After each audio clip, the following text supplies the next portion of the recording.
Given the massive fraud and abuse that NSA had created with the Trailblazer program, as well as a super secret surveillance program that had completely violated the Constitution and the Fourth Amendment, and in particular, the statute called the Foreign Intelligence Surveillance Act, which was the first commandment at NSA. You did not violate Americans' privacy without a warrant under that statute. And in fact, if you did, there were criminal penalties for doing so.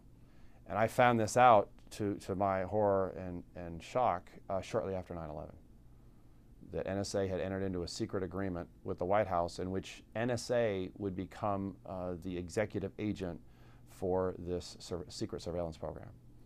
On the front end was designed to deal with the threat, the terrorist threat, and that was partly understandable. But what it did is it actually essentially turned the United States into just a collection platform.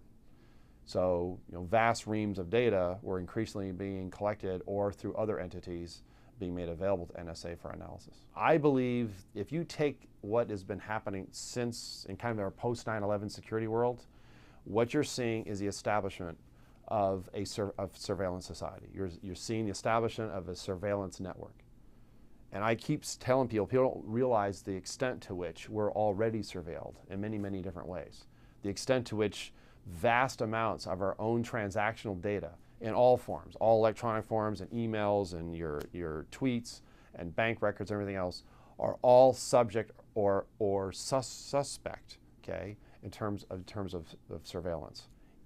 And you also have the fear element. Fear in itself is control. And what people will do when they're fearful is they will begin to censor themselves. So much of what's happening now, particularly in my case, it sent an extraordinarily chilling message that anybody, and I was a senior executive in the government, had a very high position at NSA. It sends an extraordinarily chilling message that if you speak out, if you speak up, we're going to hammer you, and we're going to hammer you hard, because look what we did to Mr. Drake. National security has effectively become the state religion. You don't question it. And if you question it, then your loyalty is questioned. They want to get him. And they want to put him away. I mean, there are those in this country at very high levels who have called for the death penalty.